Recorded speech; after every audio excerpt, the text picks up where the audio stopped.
Welcome back to another episode of Investments in Focus. Today we're joined by Ryan and Ryan from Durum Capital. They're going to be talking about the Durum Industrial REIT and how it might be a good fit for your portfolio. If you have any questions about the fund following the presentation, please reach out to your Raintree Private Wealth Advisor. I guess I'll leave it off here with one of the Ryans to take it. Thanks a lot, Darren, and thank you for having us on in the spotlight today. I greatly appreciate the opportunity, and it is incredibly timely opportunity as well. When you look out in the markets today, certainly a lot of volatility that we're seeing both around the globe, in particular north and south of the border. Interest rates are on the rise, inflation's at all-time highs. So where do investors turn in the markets like this and environments like this? Well, we think that our industrial REIT is a terrific investment opportunity and certainly a beneficiary of some of the tailwinds, economic tailwinds that we're going to speak to today. So before I get going though, as is customary, I just like to draw your attention to the proprietary, confidentiality, and security law considerations underlying our presentation today. As discussed, as mentioned, typically in unfavorable volatile markets, investors look to alternative asset classes. And it is certainly prudent, we believe, in today's investors' portfolio that investors should include alternative assets. Now, when investors think of alternative assets, typically the first stopping point is real estate. And what I want to first discuss is it fair to paint all of the different classifications of real estate the same color? And we don't think that is necessarily the case, or we just want to point out some of the variance and some of the underlying economic trends that have played out in the different classifications of real estate. So, whether you are aware of the different classifications of real estate or not, there are many different classifications. For example, there is retail. This is also referred to as commercial real estate. So shopping malls, convenience stores. You then have office real estate. That's pretty self-explanatory. You have hotel and leisure real estate. You have multifamily real estate, single family real estate. And then you have industrial real estate. And typically when investors think of industrial real estate, you think of just warehouse buildings. And although warehouse buildings do make up a large part of industrial, that it is certainly a broader spectrum of real estate than just warehousing. And if you look at the white bubble, it identifies some of the different types of real estate that fit under the industrial landscape. So no secret, today's call is on our industrial REIT. What makes Durum really unique and different is that there's not a lot of pure play industrial REITs on the market today. And we feel really good about having exclusively industrial real estate in our investment offering. And I'll just get into some of the underlying trends that are playing out over the last, we'll call it 5 to 7 years, that have impacted the different classifications of real estate quite differently. I'll start off with the Amazon effect. And the Amazon effect is just a fancy terminology that some economists came up with, which is really just the e-commerce boom. And if you're anything like myself, I have an Amazon package on my doorstep. It feels like almost every second day. So the Amazon effect has dramatically changed the way consumers, for example, going through the different classifications of real estate, it has been quite bearing on retail and commercial real estate. It has certainly dampened demand as consumers no longer go out to shopping malls as much as they used to. They do a lot of their shopping online. So it has dampened demand for retail. It hasn't really impacted office too much. It hasn't really impacted hotel and leisure, same with multifamily, but it has been a terrific tailwind under the industrial space. Thinking of companies like UPS, Wayfair, Amazon, even Walmart, has significantly increased its online activity and online sales. The next trend, you fast forward about 3, 4, 5 years later, there was the COVID-19 impact. And the COVID-19 impact, again, had a radical impact on real estate on both ends of the spectrum. Going through the different classifications, again, you have retail, commercial. will this continue to decimate the demand for retail and commercial real estate? It did impact office real estate in a negative fashion. It crippled the hotel and leisure real estate industry for a couple of years. Now, hotel and leisure has bounced back. Didn't really impact multifamily a whole lot. And again, added great tailwinds in the industrial space as online grocers, prepackaged meals, and pharmaceuticals increased the demand for industrial warehousing and industrial space. Some of the ripple effects from the COVID-19 impact, supply chain issues. As Asia shut down, this increased supply chain issues quite substantially. And there has been a lot of discussion. One of the better lines I've heard over the last 2 months is we're moving from the just-in-time model to the just-in-case model. The just-in-time model, of course, is the Amazon slogan, getting there just in time. And there is a lot of talk about decentralized supply chains. This is also known as nearshoring or reshoring. If this were to play out, it would certainly, again, be a tremendous tailwind in the industrial. The last bullet point that we wanted to include, just because it is so incredibly topical, is inflation. Now, inflation, typically real estate is a good hedge for inflation. You think of inflation hedges as typically gold or real estate. The whole Bitcoin thing isn't playing out as it was once marketed. But looking across the different classifications of real estate, all of them are pretty well insulated when it comes to inflation. But in the industrial space in particular, these very, very large buildings, the replacement costs of these buildings today with materials, with where they're at, would be, we factor in at least a 20% premium to rebuild a lot of these buildings. So with inflation where it's at today, it is a lot tougher to rebuild. And therefore, there's a natural inflation hedge built into a lot of our industrial properties today. So a lot of great stories and a lot of great reasons why we're optimistic around real estate. I now want to get into the data to back up a lot of these stories that I just discussed. And actually, before I get into that, we just wanted to share, we're really optimistic about this, but don't just take it from us. A lot of the industry leaders, these are some of the headlines that are circulating around news headlines today. CBRE points out that net rental rates rose at the fastest pace on record for industrial assets at the end of the first quarter in 2022. JLL, Canada's industrial market, continues to be red hot in all markets. And Colliers, the industrial market remains relentless. Supply cannot keep up with continued demand for space. So we believe that there is a supply-demand imbalance. Markets are very, very tight right now. And we're optimistic that will be inflationary for industrial properties on a go-forward basis. Moving into some of that supply-demand data that I spoke to earlier, I'll point, just guiding your attention to the left of the screen to start off with. CBRE research at the end of the first quarter in 2022, it actually reported a record low availability rate of 1.6%, which is the lowest availability record ever before in the space. So when you see numbers like this, it's something that you take note of. Moving your attention now to the top chart on the right side of the screen. This chart illustrates the different classifications of real estate that we spoke to and the availability rate. So the color that I want to point out to your attention is the yellow bar. The yellow bar, of course, is the industrial space. And you can see across the different geographies across Canada that the yellow bar availability is lowest in the industrial space.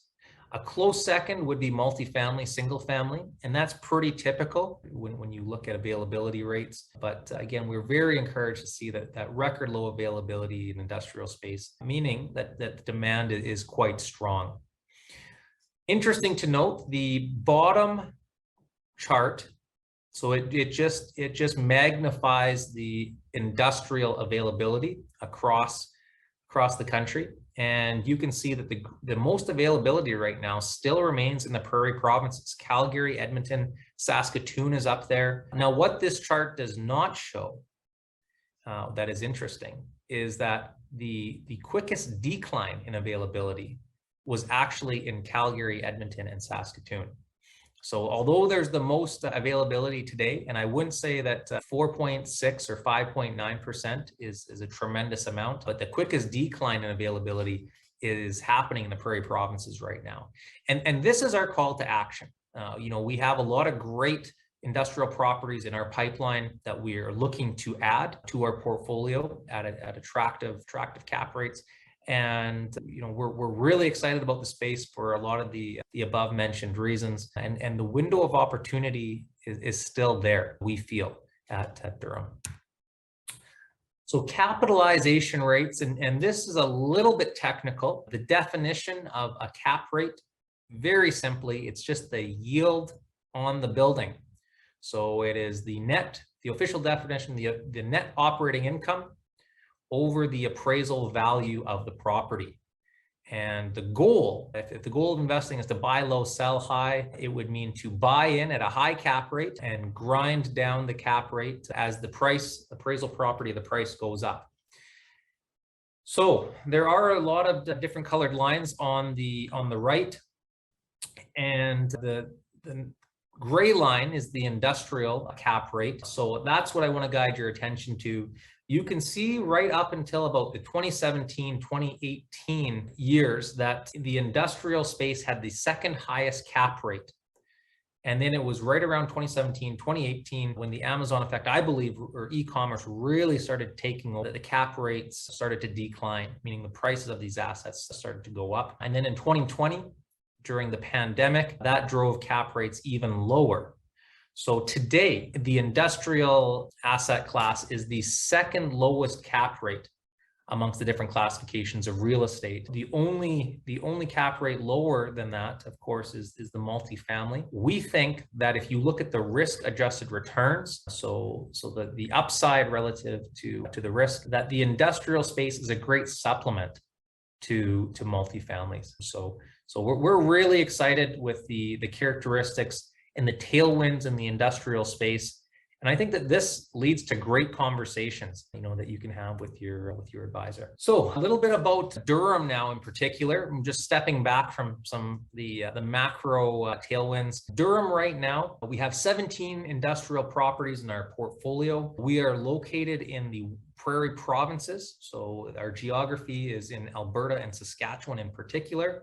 And I'll get into the reason behind that in just a moment. And the value of our assets today is approximately $111 million. The strategy, very simply, to find investment partners, acquire properties, maintain and operate the property, increase the value of that property, and then pay out our distributions. And the last point is very important. When you're in a low interest rate or rising interest rate environment, that can be tough on traditional bonds. We think this is a great alternative asset opportunity. So this investment in particular pays out an annual distribution, 6.5%. Happy to report that our distributions have been rock solid since inception of our fund, and we continue to believe that will continue to remain rock solid on a go-forward basis.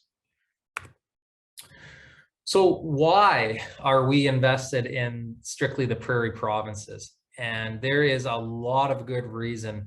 This is the RBC's economic forecast, but really you could look across, any major bank will have similar forecasts for 2022 and 2023. And the real underlying reason there is just the commodity boom that we are seeing. In particular, of course, is in the energy sector. With the supply demand gap in the energy sector, there's a lot of reasons to be optimistic around the prairie provinces.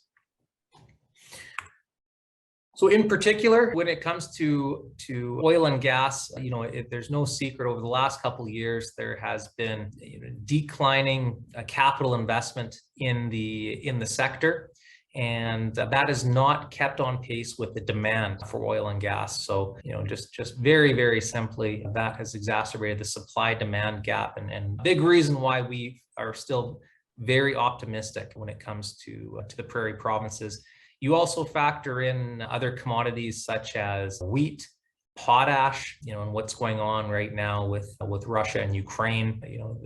the Prairie provinces have a great opportunity to hopefully increase production and contribute to some market share that has disappeared across the globe. So yeah, we think that there's a tremendous amount of tailwinds coming down the pipeline. We do have a go anywhere mandate in our strategy. So if opportunity arises in Ontario or the US, we certainly can enter those geographies. But today, we really like the Prairie provinces. So a little bit about our portfolio composition here. We are very diversified across the board, which I think is important. So for example, our leases right now in the next 2 years, approximately 30% of our portfolio will be coming due. That leaves 70% of our portfolio invested for the long, I'll call it medium to long term. And that's a double-edged sword. So when we think of revenues versus costs, well, as rents are increasing, we can increase the rents for those leases coming due. Approximately 30% of our portfolio will be able to participate in that. I will point out that we are first and foremost, we are risk managers, and it is nice to highlight that 70% of our portfolio is locked into longer term leases. Tenant composition, I talked a lot about energy. We are not our tenants aren't exclusively in the energy field. Our tenants are quite diversified: energy, logistics, distribution, equipment, construction, manufacturing, and then there's other column as well. And happy to report, again, as I talked a lot about just the demand in this industry today. As of January 1st, start of the year, there was no portfolio vacancy. So yeah, a lot of the underlying technical aspects of composition, I think, are very well balanced, and yeah, a lot of reasons to be optimistic. With that, I'm going to turn it over to Ryan Hiddle just to talk a little bit about some of our properties and a little bit about Durham. Thanks, Ryan. My name is also Ryan Hiddle. I'm in charge of national business development with Durham, and I wanted to take a moment here to highlight some of the properties. I think it's important that investors see some of the examples of what we're investing in. And two of the case studies we're going to share with you today are actually there's two properties. One is our Calgary property, and we're highlighting this because it's one of the worst performing assets a couple of years ago, but it's actually turned into one of the best turnaround stories within our portfolio. And then I'll also highlight our most recent purchase. So this acquisition in Calgary was almost a 60,000 square foot building. It was at one point quite vacant, and our management team was, I'm going to say, creative and very active in the fact that we basically repurposed this building into a work sharing space where now there's 27 member companies spread across diverse industries. And it's just a phenomenal. Actually, at one point, the Durham head office was in this building, and we've been kicked out because there's tenants that need to move in. So just a great news story for many advisors from Calgary. We actually hosted our recent event at the office at that building. Just a fantastic asset. And actually, due to the increased occupancy, the value of the building continues to rise, and we expect it to continue to rise as we continue to be able to increase rents in that space. So just a really great news story. I do want to actually highlight that one of the marketing pieces that we've created is an interactive map of all the assets in the portfolio, where as an investor, you can go and click on it, and it'll show you some pictures and some of the details on the individual assets. So encourage you to have a look at that. Next slide, please. The next asset I want to show is actually our most recent purchase, and this was actually a very creative acquisition. This is a scenario of a business owner who wanted to, exit their position of this building, but we acquired this building partially in cash and partially in units of our fund to the investors. Very, very creative on how we structured this deal from a tax planning perspective. We acquired it for $19.5 million, and the building actually generates approximately $1.5 million in annualized revenue. So puts us in about a 7% cap rate. So just a really great asset acquisition. We have a 5-year lease outstanding on the building. And so just a really great asset acquisition. And it's these types of buildings, as an example, that we're looking to continue to acquire. As Ryan mentioned, we have some significant opportunities in front of us due to a variety of reasons, as highlighted. So we look forward to continuing our great buying track record into the future here. Next slide, please. So this next slide is actually just a listing of all the assets in the portfolio, talking about the specific regions, where they are, where they were recently appraised at. But what I want to point out is, as active managers in the portfolio, it's always our job to add value. And one of the things that we've done this last year was what we call blend and extended our financing on a number of the buildings, where we decreased our borrowing costs from 3.89 to 3.27. So very positive from that standpoint. We also have access to a line of credit at prime plus a half if and when needed to support the growth of this portfolio. So again, we're very active, which has been very positive for the portfolio. For those of you who are familiar with Durum, or for those of you looking to get familiar with Durum, one of the things that stood out for me, I actually just joined the Durum team back in May, but Durum has one of the best governance models in the entire exempt market. Very, very well known for have great management teams, board of directors, board of trustees and oversight, independent review committees. All in all, just a great management team. I'm not going to go into the details of a lot of this, but I encourage you to, learn more about our governance model. It's been, we're known to set one of the gold standards in the exempt market as far as our governance. And so very, very positive.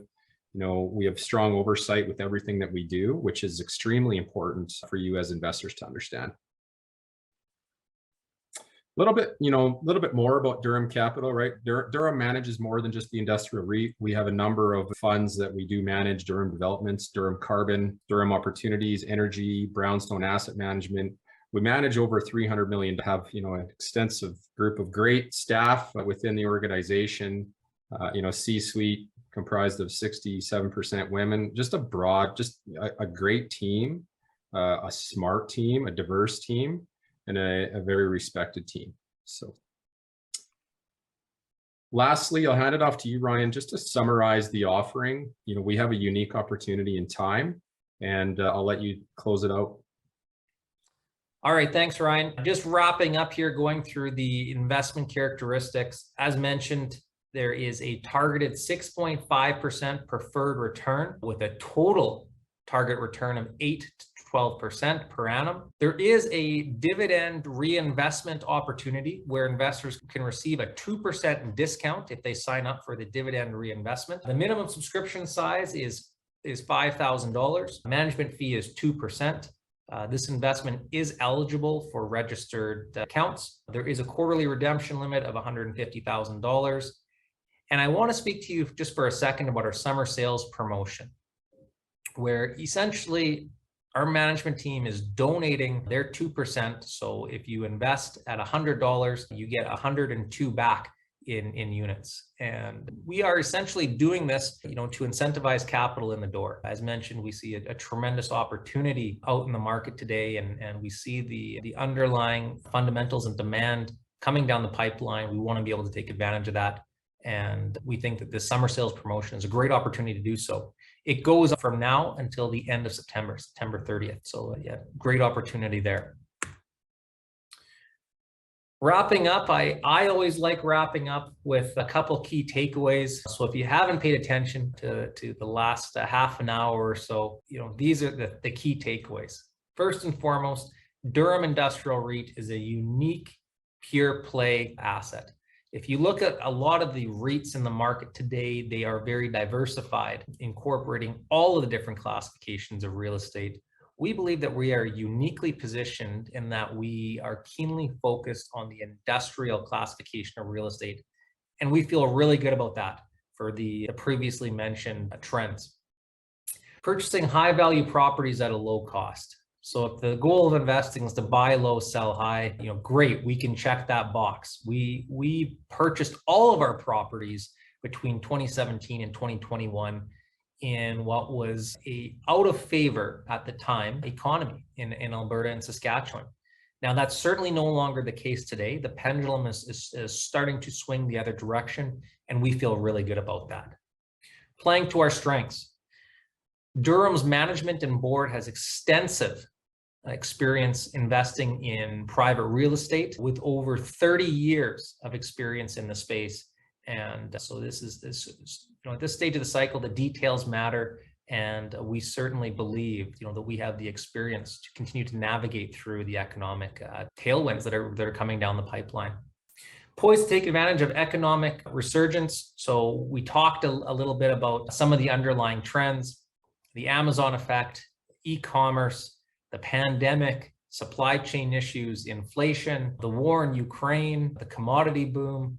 All of these underlying trends, we believe, play into the demand for industrial assets. And what we're seeing as a result is a record low availability.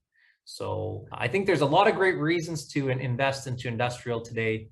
And the last point, it really is the summation of the first 4 points. We think this investment provides exactly that, great risk-adjusted returns. So thank you for your time and opportunity to speak to you today. With that, I will hand it back over to Darren to wrap up. Awesome, Ryan. So that brings an end to this episode of Investments in Focus. I want to thank both Ryans for their presentation on the Durum Industrial REIT. Again, if you have any questions about this presentation or the fund, please reach out to your Raintree Private Wealth Advisor.